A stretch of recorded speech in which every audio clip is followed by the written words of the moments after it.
Doctors, scientists, intelligence agents, and government officials have all been trying to find out what causes Havana syndrome, a mysterious illness that has struck American diplomats and spies. Some call it an act of war, others wonder if it is some new and secret form of surveillance, and some people believe it could even be all in the mind. So who or what is responsible? It often started with a sound, one that people struggled to describe. Buzzing, grinding metal, piercing squeals, was the best they could manage. One woman described a low hum and intense pressure in her skull, another felt a pulse of pain. Those who did not hear a sound felt heat or pressure. But for those who heard the sound, covering their ears made no difference. Some of the people who experienced the syndrome were left with dizziness and fatigue for months. Havana syndrome first emerged in Cuba in 2016.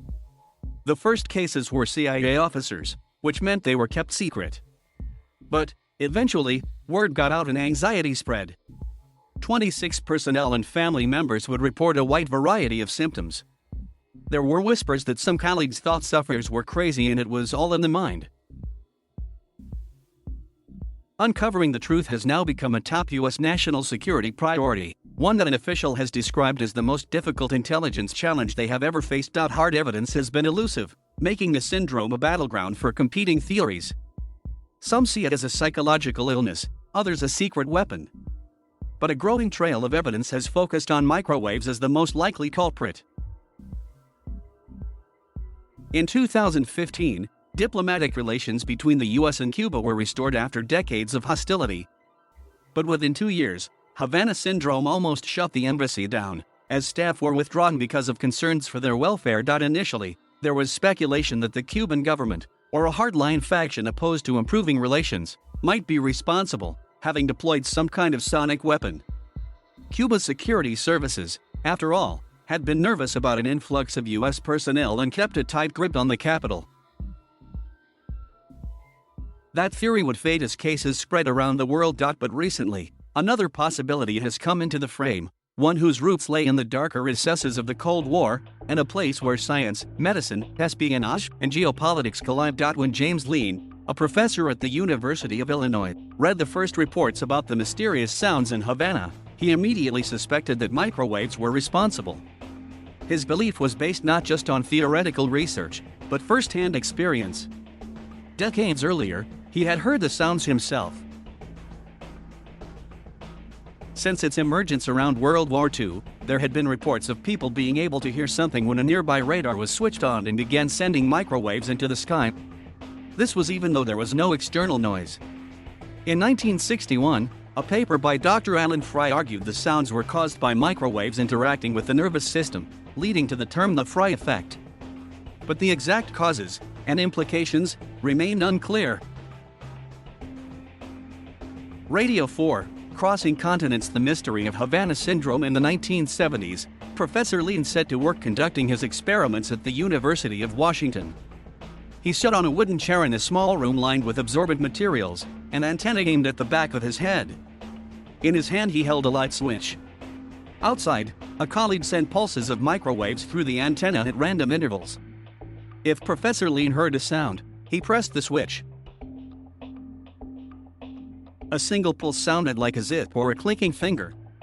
A series of pulses like a bird chirping. They were produced in his head rather than as sound waves coming from outside. Professor Lean believed the energy was absorbed by the soft brain tissue and converted to a pressure wave moving inside the head, which was interpreted by the brain as sound.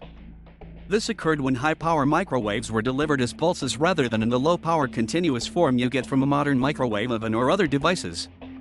In 1978, he found he was not alone in his interest, and received an unusual invitation to discuss his latest paper from a group of scientists who had been carrying out their own experiments. During the Cold War, science was the focus of intense superpower rivalry. Even areas like mind control were explored, amid fears of the other side getting an edge, and this included microwaves. Professor Lean was shown the Soviet approach at a center of scientific research in the town of Pushchino, near Moscow. They had a very elaborate, very well-equipped laboratory, Professor Lean recalls. But their experiment was cruder than his. The subject would sit in a drum of salty seawater with their head sticking out. Then microwaves would be fired at their brain. The scientists thought the microwaves interacted with the nervous system and wanted to question Professor Lean on his alternative view. The report also reveals that the US was concerned Soviet microwaves could be used to impair brain function or induce sounds for psychological effect. Their internal sound perception research has great potential for development into a system for disorienting or disrupting the behavior patterns of military or diplomatic personnel. American interest was more than just defensive.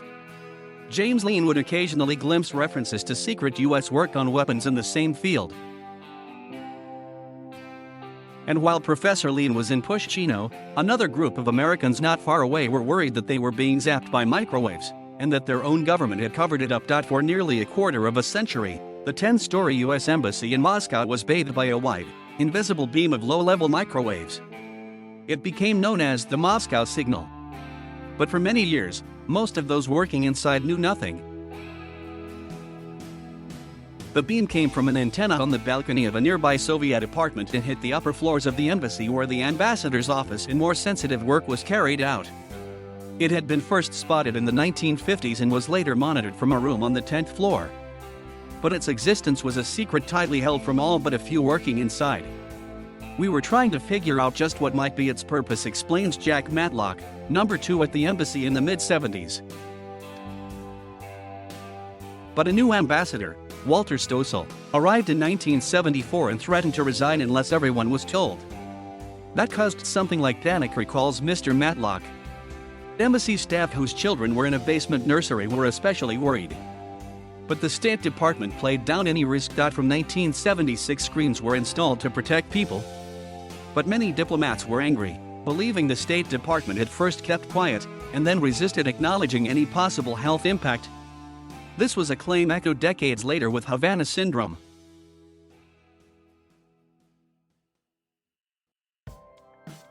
Thank you for watching. Please subscribe.